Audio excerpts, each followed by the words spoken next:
Before we get too deep into introductions, we're going to do a official welcome to the 2020 student panel with our esteemed guest, Dr. Terry Barrett. So he gave his autobiographical lecture last night, and this is the special opportunity that you all get because you are student teaching in this academic year to have a wonderful conversation with him. And so thank you, Terry, for being here. I know all of us are excited to chat, and the students have come up with some questions. But first, before we get into that, students, if you would introduce yourselves, and I know you're all in your senior year, but if you would just say what grade you're teaching right now, because we have both student teachers and Saturday art teachers with us right now, so that would be great. And you can go in any order you want. So somebody has to speak up. I'll go first. Hello, I'm Maria, and I'm teaching 1st through 5th grade right now. And I'm student.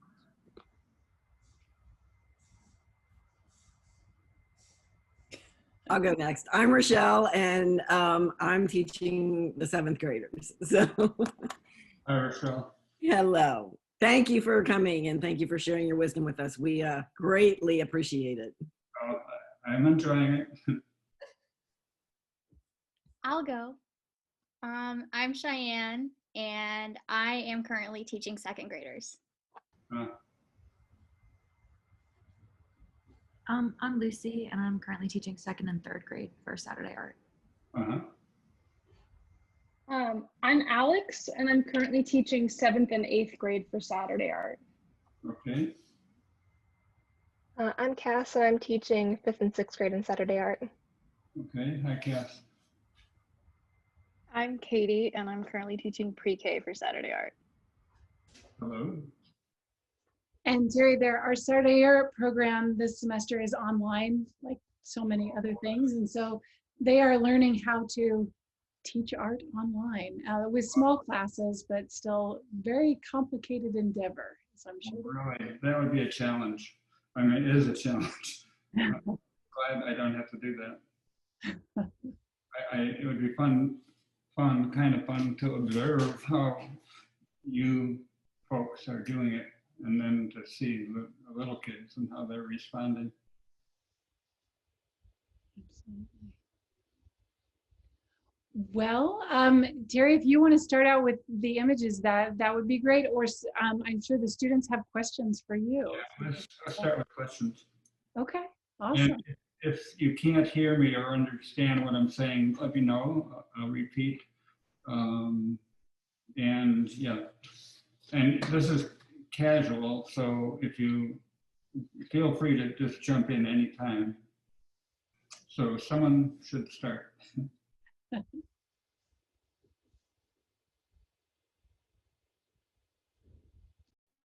I can start, I guess. I know you mentioned it yesterday a little bit in your lecture, but a question that I had for you was, with everything currently going on in society surrounding the Black Lives Matter movement, and with your experience being a white educator to Black students during the rise of the Black Power movement, do you have any advice for young educators on how they can best engage their students when these issues are looming overhead and we still want to teach art? Say that last part of the sentence. Just how we can best engage our students in analyzing art when there are so many pressing issues going on outside of school and in their own lives.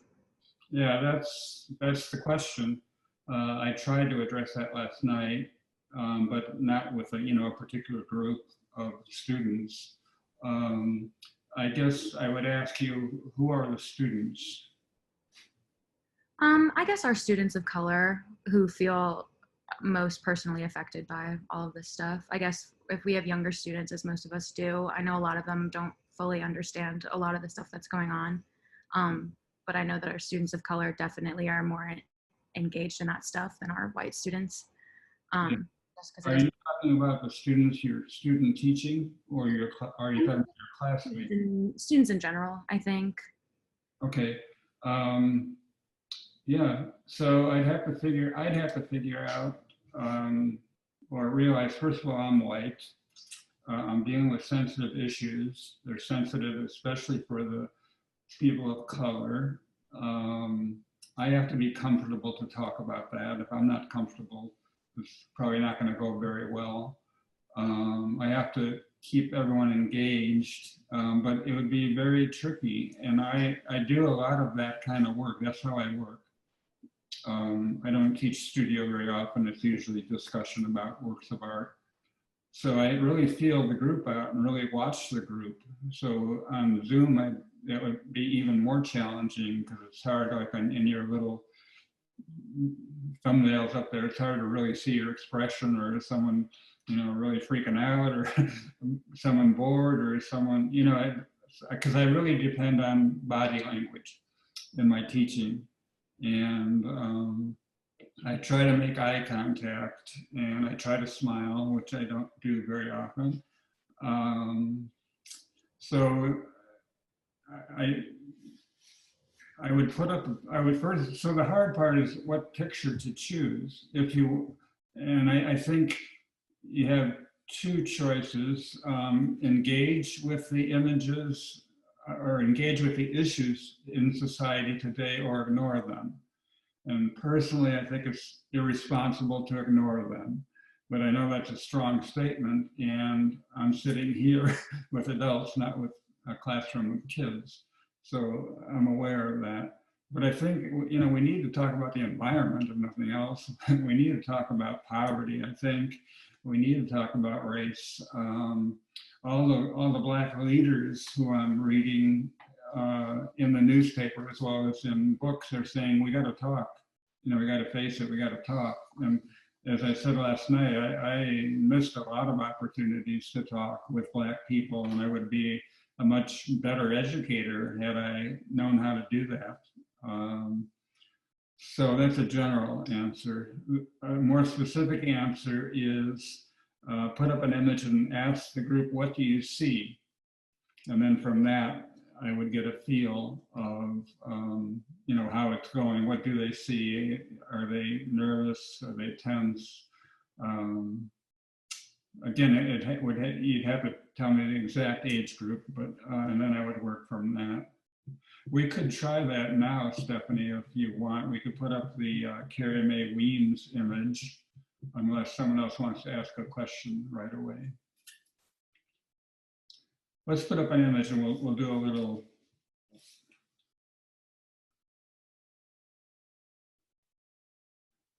Okay, can you all see the image? Yes.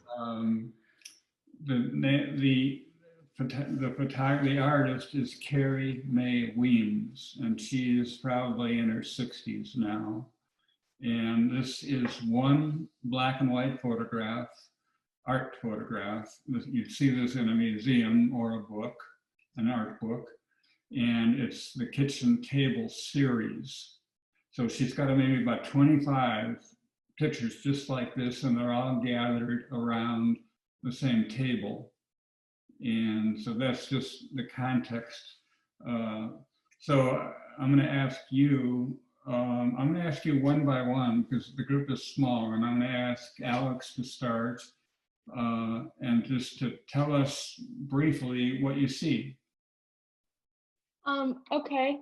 I see a woman and a daughter who, and maybe this is jumping ahead, but I get the impression of maybe like a mother or maybe a figure of significance like that in the girl's life, and they're looking over a textbook or homework or something. And again, jumping to assumptions, but I'm getting like.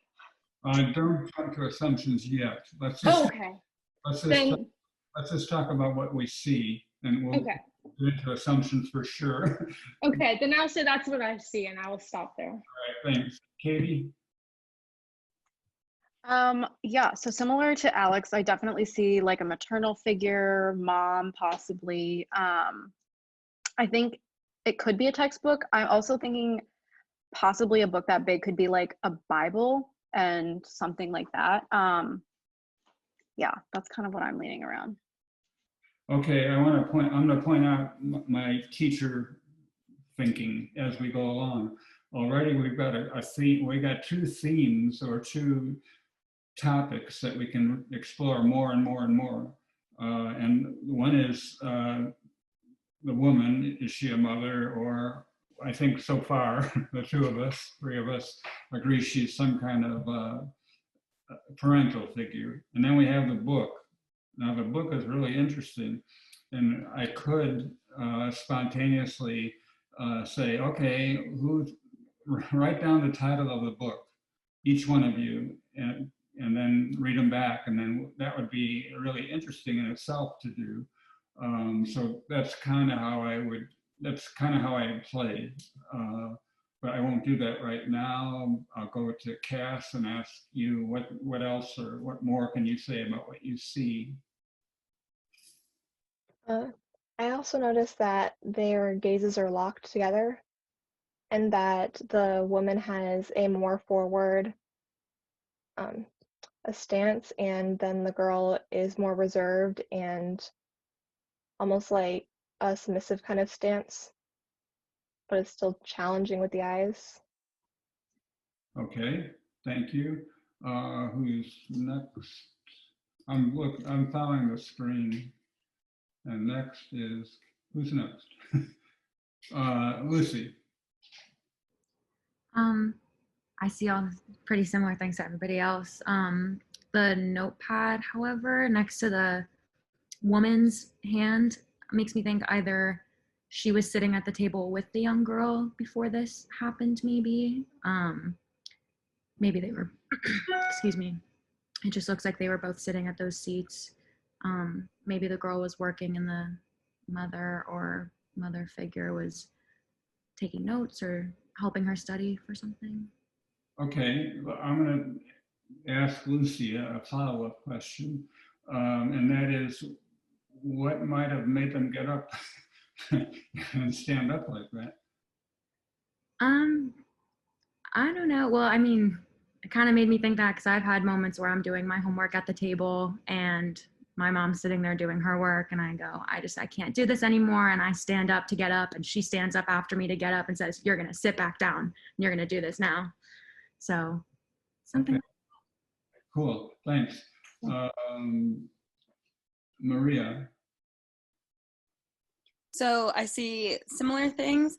I also am drawn to the numbers in it. So I see like 3 chairs, 3 like things of paper, like 2 notepads and a book, then the 2 of them, and then it like connects up at the light, like the way, like it's like a triangular layout. Okay. Also, I love this photo series. Really happy. Say that again? I love this series of photos. I love Carrie Mae Weems. Good, so who said that? Maria. Oh, okay. Good. So what else do you know about the artist? I'm glad that you know her work already. I know I'm more familiar with another one of her series where she took like colonial photographs and put like a color like overlay on them and included text with them. And I think that's a really powerful series. I've used that in a lesson plan if anyone wants to use that one. It's really good. I want a copy of that. What? I would like a copy of that to see what yes. I don't know anyone who's taught with Carrie Mae Weems. Oh, yes. I did a lesson on photographic truth and like talked about colonial photography. So I used that series. But I like her work a lot because she has like very different bodies of work, but like similar like themes below them. And like it gives you like at least like this series feels like she's like inviting you into her space because it's just at her kitchen table each time. And like it feels like something relatable. When you taught or when you wrote the lesson plan on photographic truth, which to me is fascinating in itself, what age level were you working with? High school. High school. And why, how did you come up with photographic truth? So it was for an Arts of West Africa class. We like, for our final project, you could write a lesson or do like a bunch of different things. And then I, like my main media is photography, and I don't believe there is such a thing as photographic truth because every photo is completely tailored to whoever took it. So, and then I talked about like the bad history of photography with like all of the colonial photography like all over the world, and the way that photography like pushes and like develops and like strengthens stereotypes. Because like a lot of people, like, you don't see, like, at least with like other cultures, so I talked about like Africa and like East Asia, like the only image that like you get from these places is images for a long time, and like those images aren't real. Uh-huh. I can't see who's talking. That would help me if I could. Any ways? That was Maria the whole time. I know, but I can't see her picture. Oh. Oh, maybe I have to look. Yeah. Oh, hi. Okay, now I got it, Maria. What was the racial mix of your class, of your high school class? I didn't get to teach that class because I wrote it for another class, but I am hoping to teach it at my next placement for student teaching in October. Okay, so right now you would teach it to any group, any high school group of photography students? You don't think it has to be for a white audience or a mixed audience or a black?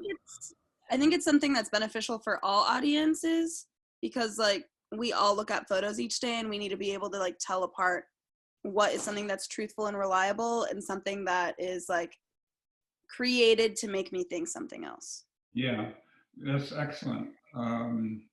I love photography criticism and thinking about photography. And one of the lessons I did when I was an artist in the schools is we would look at ads, either tear outs from magazines.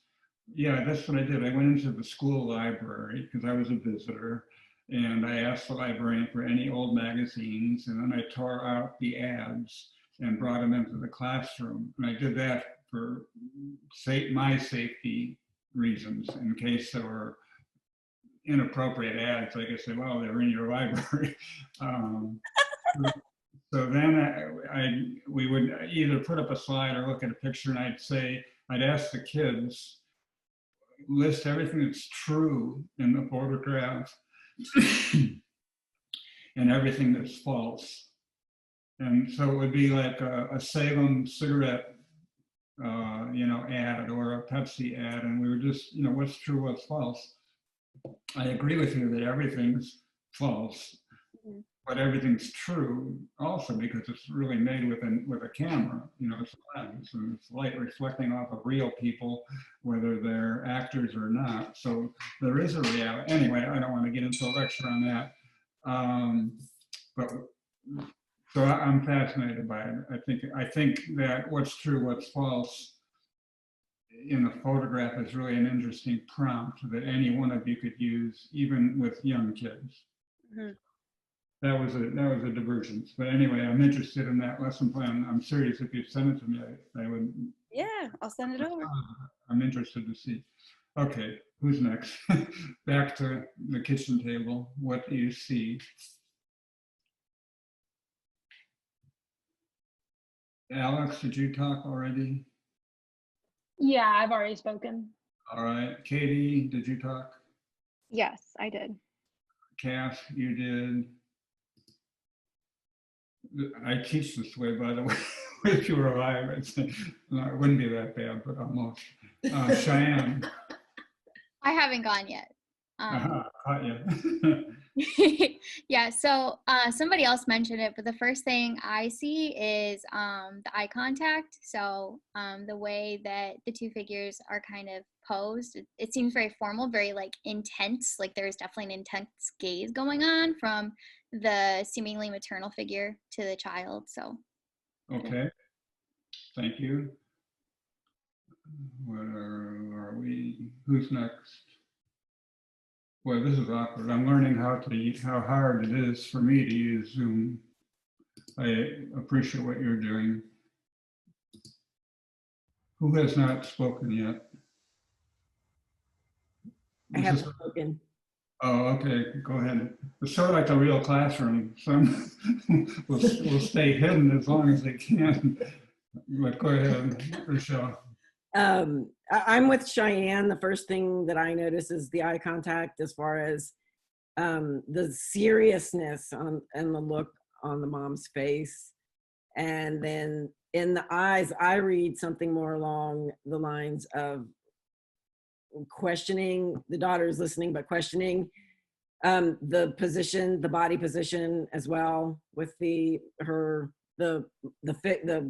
older, the maternal figure coming forward, and the child just standing straight.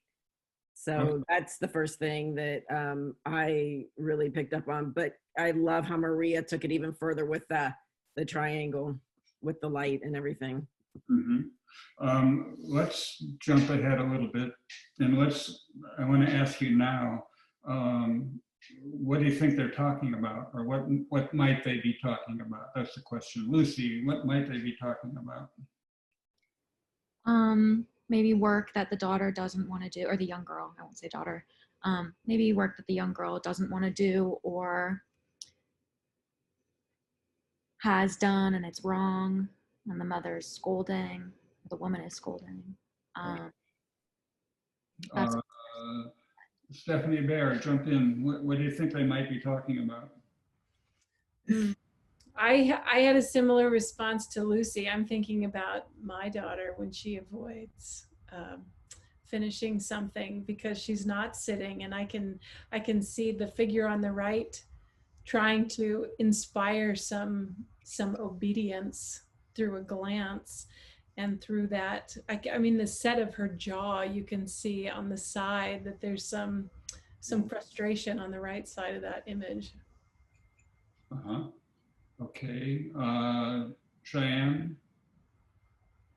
Kind of along the same lines as other two have said, there's definitely, I'm leaning more towards the daughter's not really getting a question, or she's just not wanting to do it. And so the mother's just trying to be stern and like. And what do you think the topic is? What are they talking about?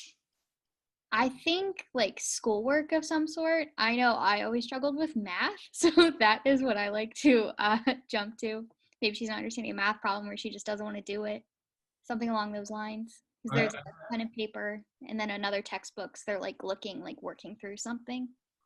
Okay, I'm focusing on the book. That's a very mighty thick book, and I don't think it's a math book, and I don't think it's for fourth graders. And now I'm putting in some descriptive information that I think is there and I think we have to deal with. So I'm not going to buy that it's a math book. Does anyone want to say it's a math book, or do you any objections to that? So what book might it be? That, and is, unless the characters switch positions, the little girl is in front of that big book with a tablet, a couple pens, and the mom is there with like a stenographer's tablet. So what is that book? Someone said earlier, mentioned it as perhaps a Bible, and I'm wondering about values lessons, about Sunday school, about things that we teach our children, how we teach our children values as parents. Mm-hmm. Where that comes from. Good. This is by the way, I keep phrasing and rephrasing my questions spontaneously based on what you say and what you see and what I see. So every time, this is a very active situation for me, the teacher, and as well as for you, the participants. And I'm putting people on the spot and I'm making you talk, so to speak. And that's pretty much how I teach if I were in person too. I used to have a deck of photographs of the kids, the college kids in my classes. So I had 25 snapshots, and I would just shuffle them and pull them out randomly and say, hey, James, it's your turn. Sonia, your turn. And that really worked. They kept them interested because they were going to get caught. Not, in a playful sense, get caught. So anyway, and I have a hard time remembering names. I always did throughout my career. So that was one strategy I used that worked for me. And sometimes I'd pull them out of a hat, especially if it was a difficult, people didn't want to talk, and then I would pull a name out of a hat and say, well, say something, anything. And the next person say something about what he just said. And that's how I get these conversations going. So enough of that. Oh, I started to say this is fiction. So I want you, we're not really trying to determine the truth here, but we're trying to come up with a plausible story. So a Bible is plausible. So let's pretend for a while that it's a Bible. What's going on now? It's a Bible. Let's pretend. What's going on? Who gets to talk? Katie. I mean, I grew up going to Catholic school and whatever, so like kind of similar to what Dr. Bear said, just discussion of like values, or like perhaps something about a story that they're questioning in the Bible. I know that was something that often occurred with like me and my parents, just questioning. Tell us the passage of the Bible, or tell us the Bible story you're talking about. Yeah, so in confirmation, my pastor brought up a passage that was like something about if your eye sinned, like tear it out, and how some religions like Catholicism take the Bible like more literally, and then other versions of Christianity are less literate, like literally taking the Bible literally. So he mentioned that like it doesn't necessarily mean like something that, it was like kind of an odd thing, because like you tear out your eye if it's sinned, like that doesn't sound very pleasant, something a child doesn't want to do. So like he mentioned that it was not a literal thing that you do, but it's more you learn from that. And just Bible passages similar to that, like if your hand sins, cut it off, that type of thing. It was from the same passage. So yeah, that's kind of something like a questioning is what I'm seeing in this picture. Now we're into some really interesting stuff. If you're in a public school, can we do this? Can we pretend that this is the Bible, and can we talk about a passage in the Bible? Lucy, what do you think about that one? If she's a student in a public school, or us talking about it? You're the teacher in a public school and you want to pursue this biblical theme. Would you do it? Could you do it? Me personally, I grew up Jewish, so I don't really know anything about Christianity or Catholicism, at least not enough to feel comfortable answering students' questions about it. If that topic did go down that direction. But I think if the discussion opened up to, oh, well, maybe this is a Bible, maybe they're talking about Bible teachings. If my grade level was high enough, like if I had high schoolers, I think I'd maybe feel comfortable letting my students facilitate the conversation a little bit more if it's a part of their religion and they might understand a little bit more, like how Katie just went into it. Katie knows much more about it than I would.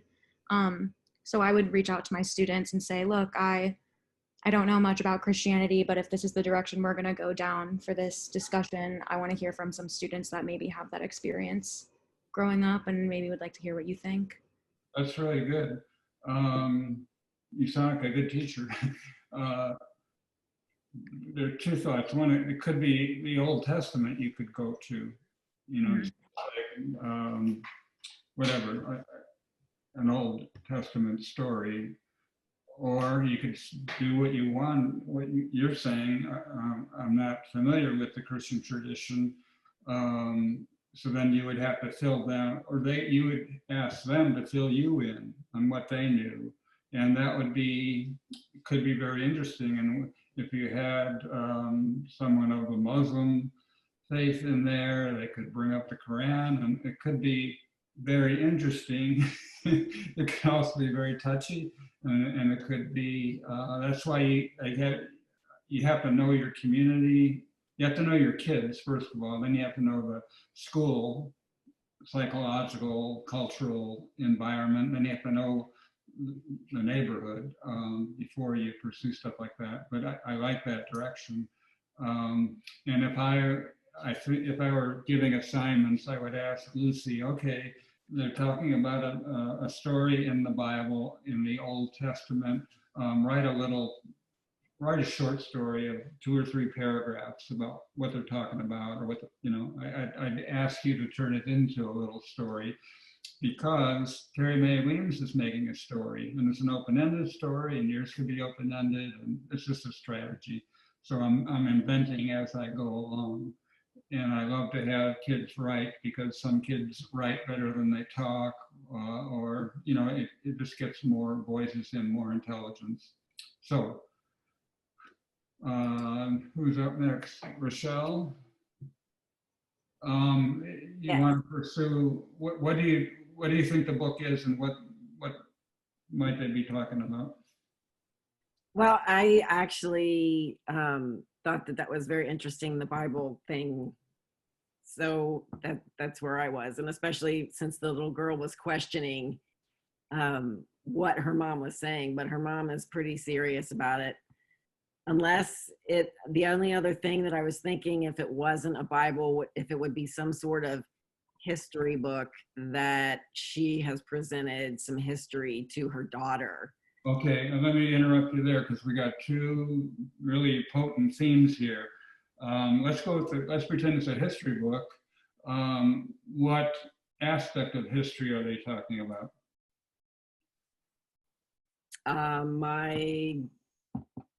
I would say that probably her, the history, African American history, all the things that. Or what year? I don't mean to. I know I'm putting you on the spot. I don't mean that you have to answer these. These are sort of rhetorical questions at this point. Okay. But if you were writing the story, that would be really powerful. That they were talking about the year 1868 when such and such happened, and this is the discussion. Because that's very plausible. Mm-hmm. So, and again, with the Bible, that really interesting. If they're disagreeing about a passage in the Bible, what's the girl objecting to, or what's the mom frowning about? That gets really interesting. So, do you want to keep going with this, or do you want to? The only other thing that I would say is my honest opinion is I don't feel like she's objecting to it as much as she is questioning it. Mm-hmm. Good. That's all. Yeah. And as teacher, I would ask others, well, how are you reading the expression? Most of us saw it in the beginning as stern, sort of disciplinary. Does everyone see it that way? Why? What's your evidence? And then move along to another. But pause a minute.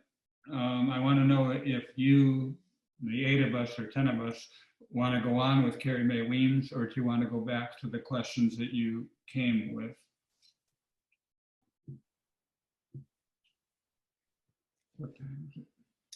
Students, do you want to ask some questions? You have some really good questions. What do you think?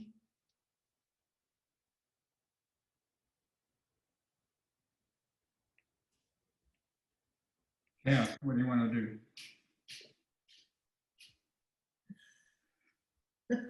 Well, I have a question relating to like discussing artwork in the classroom, so I can ask that since it relates to our activity. Okay. That's much better. Yeah. So relating back to this idea of discussing artwork in the classroom, which is like something I'm very interested in because I'm also an art history minor, and so I try to incorporate art history or contemporary art into a lot of my lessons. And one of the questions I had thought of was let's see, I'll just read straight off of this. So I was wondering, in the art class, how much do you think that we should focus on art history and contemporary art? Should we solely be teaching them in relation to projects that students are working on? Or do you make room for teaching art history and contemporary art separate from the art projects that they're working on? So like I've heard a little bit of debate about this. Like, do we just talk about art projects in relation to the art projects they're currently working on, or separate? Are you an art history major? No, I'm minoring in it. Okay. And who's your group? Are you high school, middle school, grade school? I'm currently teaching 7th and 8th grade Saturday art. So those are wonderful questions, and I'd say you can do any one of those, but choose and choose for the semester or for the year. then about contemporary or historical, to me, it's all about relevance. How relevant is an image to a kid, a seventh grader? And if it's not relevant, can I make it relevant for them? And a historian should be able to, I think. But some works will be more difficult than others to get the kids involved in. Personally, I go with contemporary art because it's of our time. If I show you Carrie Mae Weems, that's an older picture, but or a contemporary artist, it's of our time, so we know. We don't have to speculate about the culture of the Middle Ages or what's going on in China in this dynasty, and so I can move along much quicker. But that doesn't mean don't teach about a piece from a Chinese dynasty. So it's just choices, but you got to think through the choices. Why? How does it fit? How does it fit the curriculum? Is this just random? I had one professional critic who he was consulting with the Getty, and he said, I'd like to see every kid start with a work of art from the year they were born in. And I never did that, but I thought that was really interesting, and I'd love to do that. We could do that with a third grader. We could do it with a graduate student. So there's just lots of options. Again, it's like, what do you want to teach, or what's your purpose, or yeah. So that's an answer, but it's a good question for sure. Thank you. And I've believed, and I sort of said in my teaching, teach something that you care about. If you're a ceramics major, teach ceramics. You don't know to teach the color wheel, teach ceramics. If you're a historian, go with it. Go with an art history curriculum and build in some studio if you need to, or don't. See what you can get away with.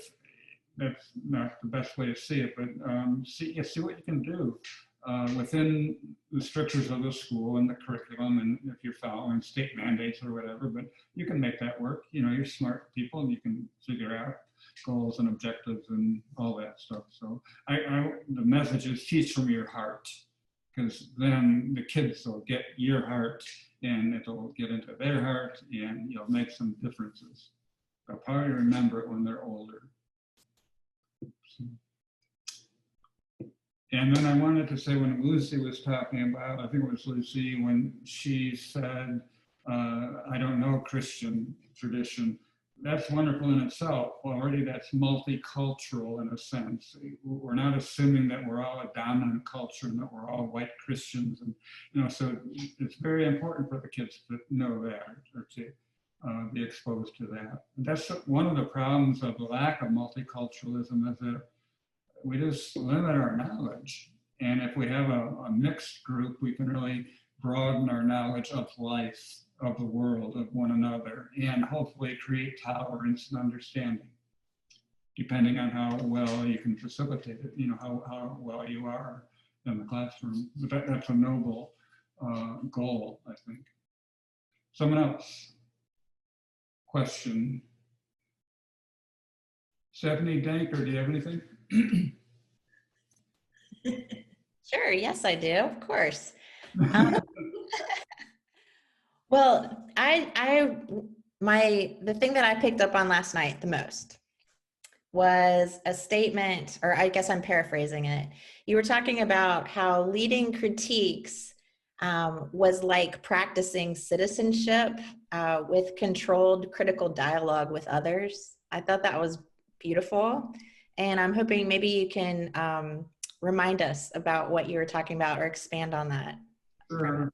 The larger point was that critiques are, in my mind, are too narrow. They're too narrowly focused on technique or composition or the art object, and they forget about life. They forget about what is this artwork expressing, what is it about, who does it include, who does it exclude, all these bigger societal questions. Because I think we as a profession are taught and are teaching too specifically, especially when we start giving critiques advice to the artist. Well, you should use more mauve, or what about that corner? Or what about, I don't want to go there with critiques. I'm not training artists if I'm teaching high school or even college. Most of those kids are not going to be professional artists. So I want them to just have a broader view. I want them to learn more through art. And one of the things I was trying to stress last night is I think we're in trouble as a world, and especially in America during the election and for the last few years, and we're really divided. And I think we need to be able to talk to one another and listen to one another. And why not practice that in critiques, especially if you have a work of art that's really intriguing and people disagree about it. Like, let them disagree, but then as a moderator, I say, oh, that's getting a little rough there. Can we soften the language a little bit here? Or, hey, this is getting tense, which is good, but let's be kind as well as critical. So I would intervene, but it's just, and most critiques as we know them, the professor asks a question, no one answers it unless they get called down, and then they don't know what to say, and then they say, oh, I agree with her, I agree with what she just said. And it's like, the professor then gets to do a spontaneous lecture on material he might not have even, or she might not have even seen before, and it's just not a good way to teach. So those are some of my complaints about critiques as they're usually taught.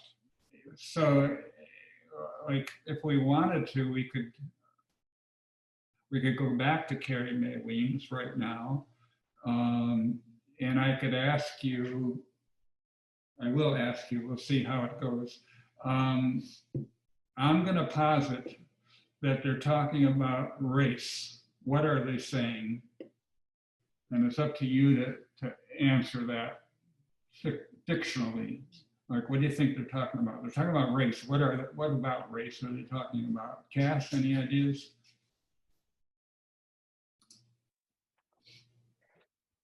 I'm not sure, but the kind of thing that I'm getting from it in that light would be that the woman is just very like, this is important, this is stuff that you need to know, like this happened. And then the girl is maybe uncomfortable or unsure or kind of reserved about the topic a little bit.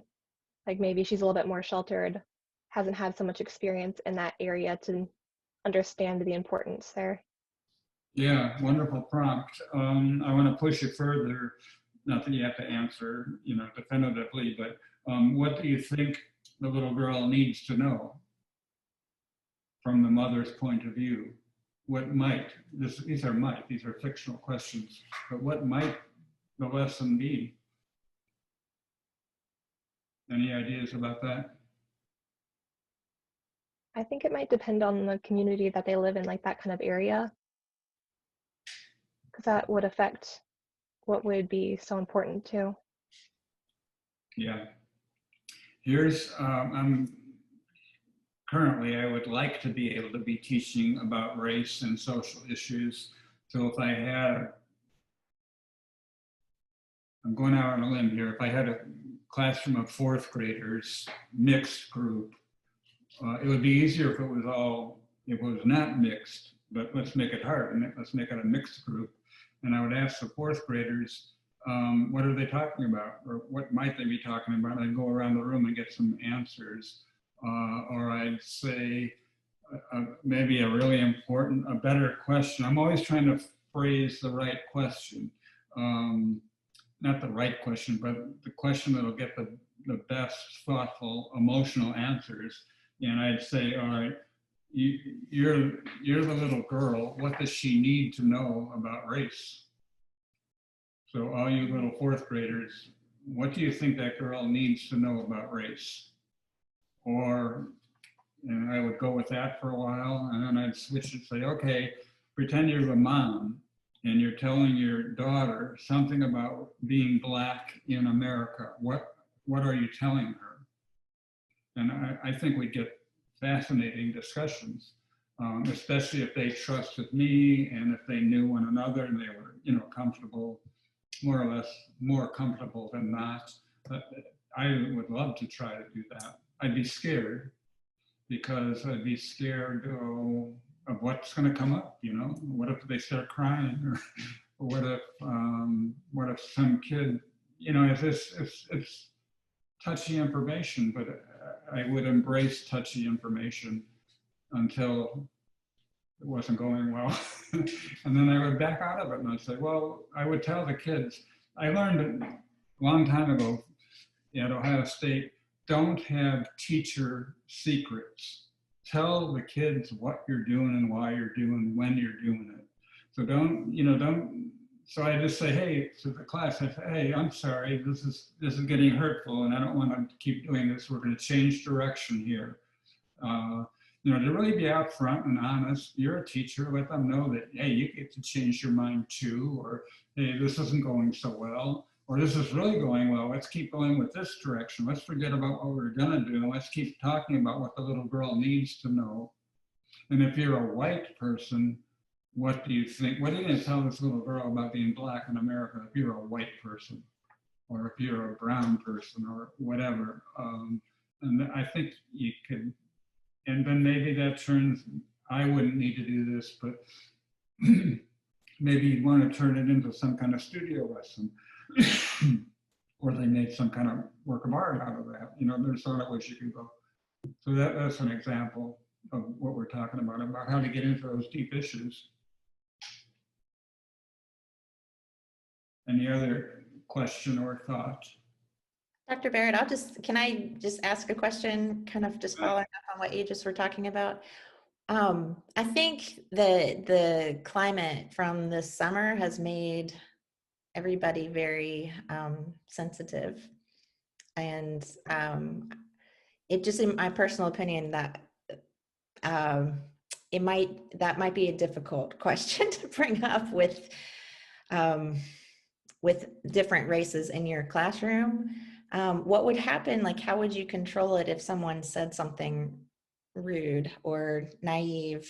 Is the N word, for instance? Well, it just in general, if it was a hurtful comment. Yeah. I would point it out, not in a reprimanding way, but I'd say, Lucy, that's kind of hurtful. Can you rephrase that? Or, I'd be direct and honest with them. Or sometimes I'd say, that's not allowed in this classroom. We're not gonna do that in this classroom. We're not gonna use that word. We're not gonna do such and such. This is what we're gonna do. And these are the reasons why we're gonna do it that way. Again, it's like not having a secret agenda. It's making your agenda, your curriculum out front, so the students know and understand. And I know how wrong it can be. Back last night when I was talking about teaching high school, I was at a school there was a progressive social studies teacher. I don't remember her race, but the class was mixed, and she brought in civil rights footage. And before that, she brought in lynching photographs. Well, sure enough, one of the white kids laughed. Well, the Black kids responded by punching that white kid out. And they had a fight in the classroom, a physical fight in a high school over a teacher who,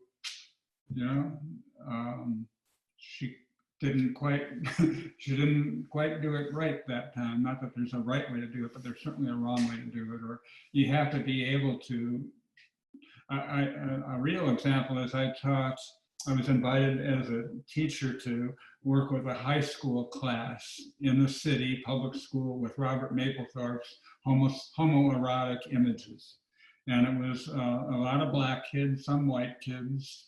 And we were showing I was showing really graphic images with the permission of the teacher and with the permission of the associate principal in charge of curriculum. And they just said, if some don't want to deal with this, let them, give them something to do in the library, give them a serious assignment to do in the library. So we went and had that discussion, and there'd be, a graphic picture of two guys engaged in oral sex. Well, there would be immediate guffaws and whoa, and all this. But then I would just say, now wait a minute, before we go any further, we gotta, we want to talk about this in a serious way. And so then I would calm them down, but keep them engaged in the discussion. They were quite engaged. And one boy I remember kept saying, "Well, my father is a Methodist minister or a Baptist minister," and so he would preface everything he said was, "My father is a Baptist minister," and we went with that. And it was really a frank discussion. It was very open. There wasn't any hatred.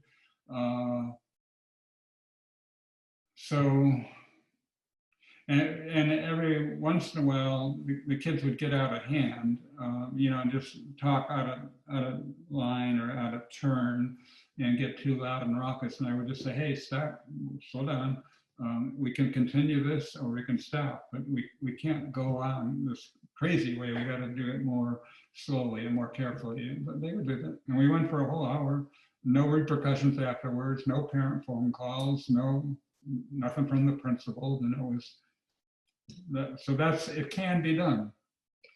Yeah. I was just going to remind you how you set it up, no put downs, the framing. Susan is reminding me that one of the frameworks is when I teach, especially elementary school, I say no put downs. We're not going to have any put downs. We're going to talk one at a time. We're going to listen to each other. You cannot interrupt. And then I wouldn't give a whole list, but like 3 or 4 rules. And then when they broke the rules, like the boys would interrupt the girls at a certain age. And I say, "Hey, no interruptions, remember that?" And they say, "Oh yeah, sorry. So, you can control in a good sense. You can keep order in your classroom by taking charge and letting them know what's allowed and what's not allowed.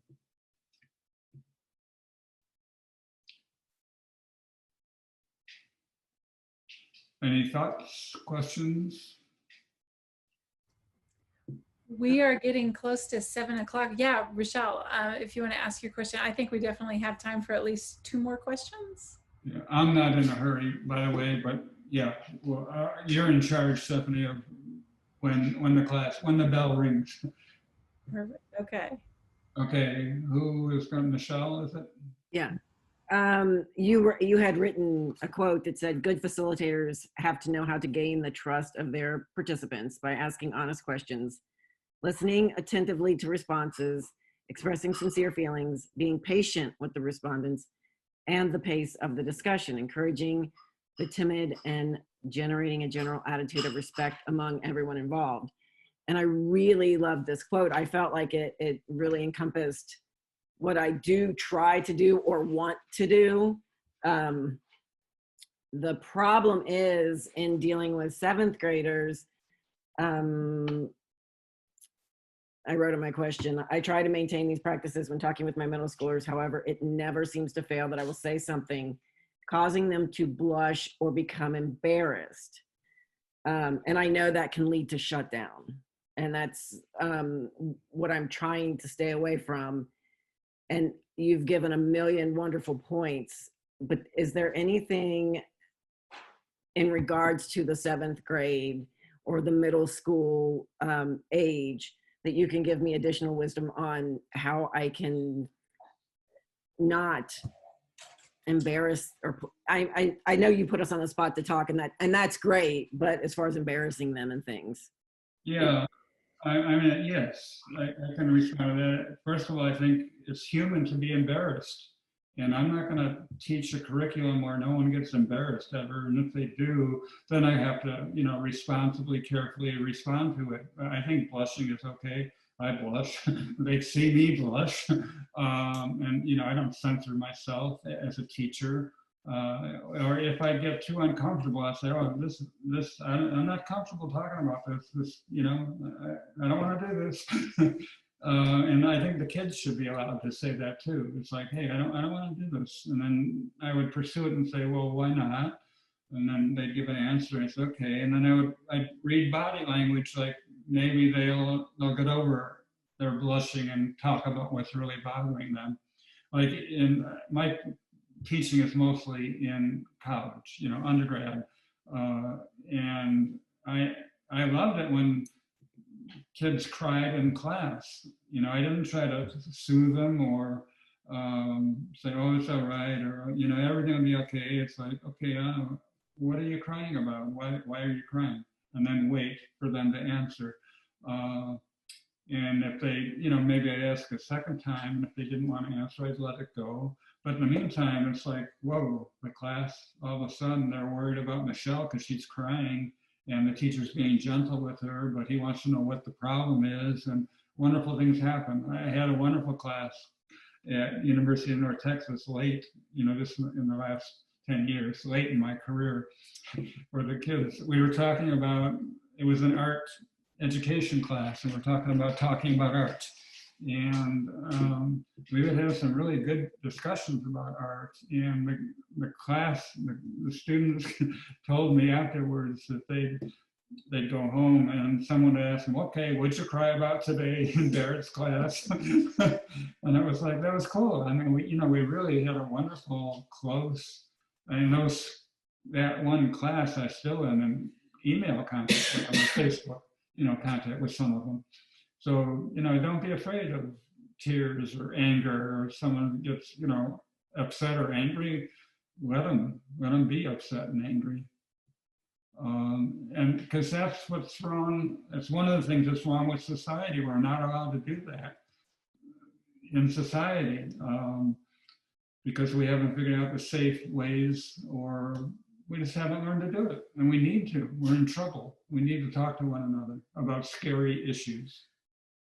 So good luck.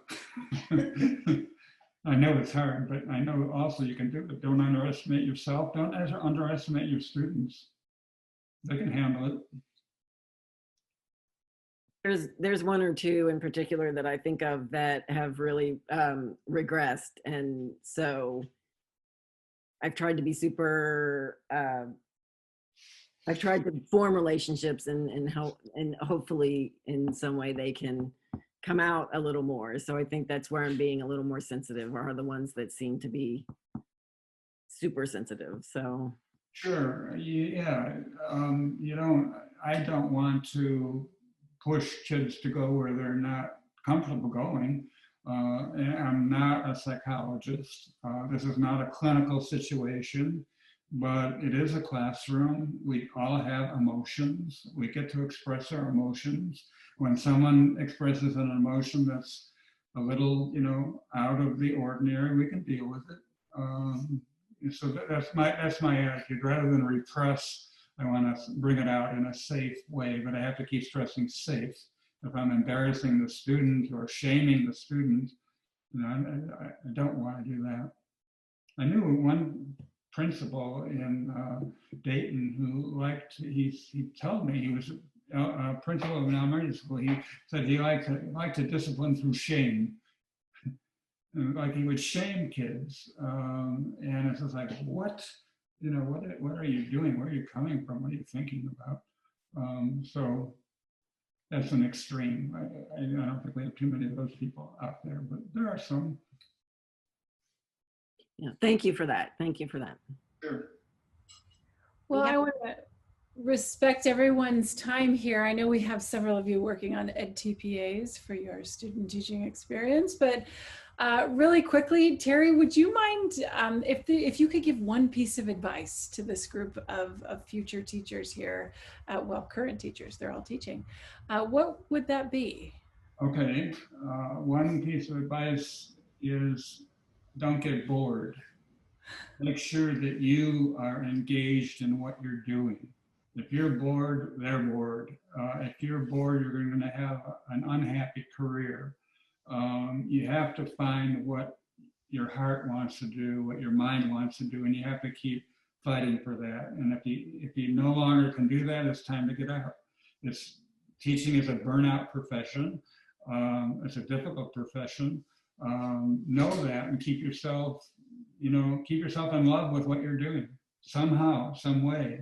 And if you can't, then, really consider maybe this isn't a good career for you. Maybe it'd be better to do something else.